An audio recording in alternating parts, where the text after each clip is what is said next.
semuanya, kembali lagi bersama aku Yulia di podcast Obesitas, obrolan seputar internal fakultas. Nah, teman-teman, hari ini aku udah bersama Kristio dari Komisi 3 selaku sekretaris ya. Iya. Nah, Kristio gimana nih kabarnya? Puji Tuhan baik nih, cuaca lagi cerah. Semangat pokoknya. Wih, semangat banget ya teman Semangat. kita satu ini. Iya. Nah, Kristio, apa sih aktivitasnya kira-kira ini, Tio? Kan kita masih masa-masa UAS gitu ya. Bener sih, lagi masa UAS. Jadi ya, aktivitasnya ngerjain UAS, selesaiin UAS. Udah bener kan? Tapi tenang, masih bisa tepat waktu dalam tidur. Belum pernah merasakan sistem kebut semalam sepertinya teman kita ini. Untuk saat ini belum. Ya, sepertinya nanti di semester-semester yang akan semakin naik nanti mulai merasakan ya, karena tugas-tugas mulai akan menumpuk gitu. Pokoknya jangan sampai. Nah, Kristio kan dari PKN ya. Gimana sih rasanya mungkin jadi anak PKN? Jadi anak PPKN itu seru teman-teman. Pendidikan Pancasila dan kewarganegaraan ya kan. Jadi kalian akan membahas Pancasila, membahas ideologi besar di dunia, filsafat tentang Pancasila. Pokoknya banyak dah yang kalian bakalan pelajarin. Tapi PPKN itu dosen-dosennya nyantai. Jadi kalian nggak berasa 4 tahun udah sarjana aja SPD. Udah lulus gitu. aja gitu Iya. ya. Nah, teman-teman, kebetulan kita bersama Kristio hari ini. Mungkin kita bisa tanya-tanya sedikit gimana sih di Komisi 3 ya, Tio? Boleh. Nah, untuk pertama mungkin Tio selaku sekretaris bisa jelasin sedikit tentang tupoksi Komisi 3 apa aja. Oke, untuk tupoksi Komisi 3 itu di ADART di DPM itu kita sebagai komisi aspirasi dan advokasi. Jadi aspirasi itu kita akan menyuarakan suara dari teman-teman yang teman-teman sampaikan di layanan mahasiswa kami kan. Terus untuk advokasi itu kita akan mengawal aspirasi atau suara kalian yang selama ini kalian sampaikan ke kami. Kita sampaikan, kita teruskan ke pihak-pihak terkait kayak Ormawa, Dekanat gitu. Nah, mungkin teman-teman juga penasaran, tupoksi dan proker itu kan beda ya? Iya. Proker di Komisi 3 apa aja nih, dan kira-kira apa aja yang sudah berjalan? Karena kan kita sudah di dekat akhir kepengurusan, kita sudah dekat mau suksesi gitu. Iya. Untuk prokernya itu kita yang pertama itu membuat layanan aspirasi mahasiswa. Tentu kan kita aspirasi, masa kita nggak buat layanannya. Betul sekali. Terus yang kedua itu setelah layanan itu udah ada, terus ada aspirasi masuk, ya adalah persenan berapa aspirasi yang masuk gitu kan. Misalkan 75% dari mahasiswa, seluruh mahasiswa di fakultas, baru kita teruskan ke pertama itu ke pihak Ormawa. Jadi kita akan buat panitia, tim khusus buat membentuk acara temu Ormawa. Jadi kita akan mengklarifikasikan nih terkait masalah-masalah di Ormawa gitu. Terus yang kedua itu setelah di Ormawa selesai, kita bikin hasil diskusinya kan, kita sebarkan ke media sosial. Jadi kalian bisa cek nih hasilnya di IG DPM FIS ya, ada itu hasilnya. Kalian kalau yang sudah pernah menyampaikan aspirasi tapi bingung di mana aspirasi itu terjawab, kalian bisa langsung buka ke IG DPM FIS Unisa. Di sana semua aspirasi yang sudah kalian berikan ke kami, yang sudah ada jawabannya, ada di sana semua. Nah, jadi cek aja terus di IG DPM. Terus yang ketiga itu selesai Ormawa, kita kumpulkan lagi nih, kita buka layanan terus kan. Lalu kita akan ada nih terkait dekanat kan, fakultas kayak fasilitas kampus, fakultas benar. Itu masuk non akademik masuk kita klasifikasikan lagi nih golongannya biar gampang, kita akan sampaikan ke dekanat. Jadi kita nama itu temu dekanat udah kita selesaikan acaranya tuh bulan kemarin kalau nggak salah. Tinggal tunggu hasilnya aja nih kan, hasil dipublikasikannya. Jadi temu dekanat itu aspirasi teman-teman nih yang telah sampaikan di kami itu kita teruskan ke dekanat. Kita bikin jadwal khusus kan, nama dekanat. Bagian dekanat kan susah tuh kan ditemuin. Apalagi ya kalian juga pasti tahu bertemu dekanat itu kan tidak semudah yang kalian kira gitu. Jadi kami sampai harus mundur beberapa kali gitu. Pokoknya kita kejar jadwal terus sama dekanat biar aspirasi kalian masuk gitu kan ke dekanat. Lalu selesai temu dekanat, kita kita sebar hasilnya kan. Kita sebar hasil klarifikasi dari dekanat. Terus yang terakhir ini, nah penghujung jabatan, penghujung akhir tahun itu ada namanya buku aspirasi. Jadi selama kita menjabat nih, aspirasi yang masuk masih ke kita itu kita bikin buku. Bukunya ini buat apa? Mungkin bisa buat kenangan buat teman-teman di DPM selanjutnya, pengurusnya, biar tahu masalah apa aja nih yang masih ataupun yang sudah selesai di fakultas. Bisa juga nih kalau misalkan ada penerbit buku ya kan yang nonton, bisa calling kita. Jadi sponsor iya, ya, sponsor siapa tahu mau penerbit menerbitkan buku kita. Benar. Gitu.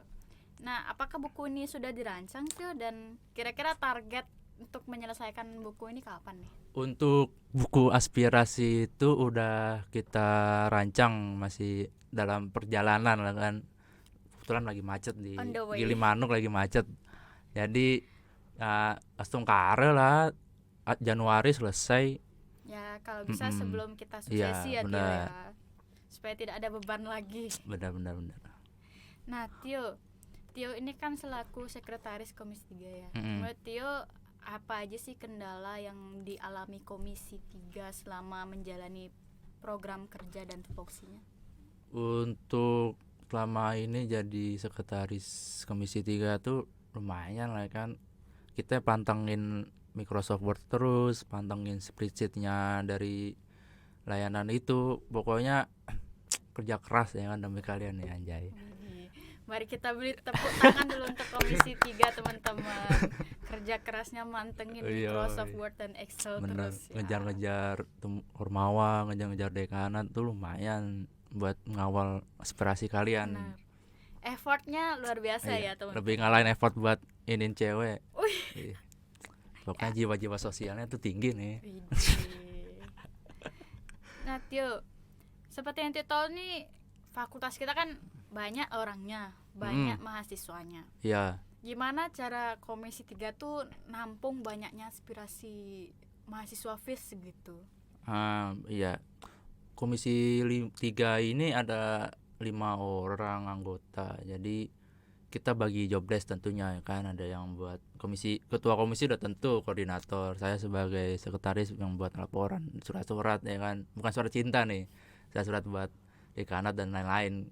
Terus untuk anggota yang lain dia akan menggerakkan, jadi kayak sebar-sebar aspirasi ke mahasiswa gitu.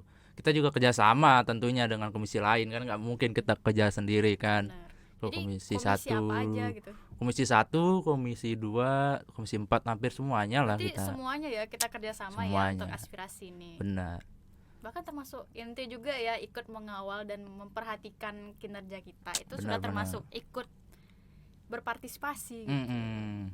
Jadi teman-teman, effort dari Komisi 3 menggerakkan komisi-komisi lain untuk bantuannya lumayan ya. Lumayan. Nah selama menampung aspirasi-aspirasi ini kira-kira ada kendala nggak sih? Untuk kendalanya ada lah pasti kan, apalagi kita menampung mahasiswa yang ribuan ini kan ya, fakultas sekali. Ini ya komunikasi ke Ormawa untuk informasi layanan pengaduan mahasiswa ini masih kurang maksimal lah kan. Jadi masih adalah mahasiswa yang belum tahu mau naruh aspirasi di mana. Jadi kita itu Komisi 3 tuh ada 2 layanan aspirasi. Yang pertama tuh melalui website ya kan, ada dicantumin di bio-nya Instagram DPM FIS. Jadi jangan lupa mampir ke Instagram kita ya teman-teman. Di follow. Jangan lupa follow juga. Biar dapat endorse kan. Terus yang kedua itu ada kotak aspirasi di gedung FISC ini di bawah nih, ya, di dekat lab, dekat lab ini, lab PPKN, sama di gedung FIS B ya, FIS A tuh yang di dekat kelas PPKN itu sama di kelas IKI itu.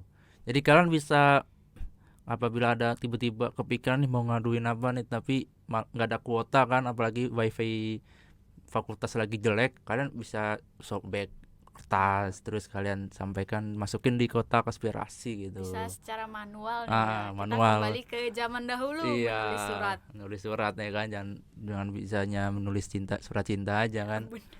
Nggak ngaruh itu di fakultas udah kan. Ya, jadi teman-teman, apapun keluh kesah kalian selama berada di FIS ini, kalau kalian bisa nyampein langsung ke kami, bisa juga lewat layanan mahasiswa kami, atau bisa juga lewat kota aspirasi. Dan kalian nggak perlu khawatir karena identitas kalian benar-benar terjamin oleh kami. Jelas. Jadi kalian jangan takut gitu tiba-tiba di kebocoran data kalian, tenang aja, gak bakal kebocoran ya kan. Kita udah antisipasi pakai no drop. Betul.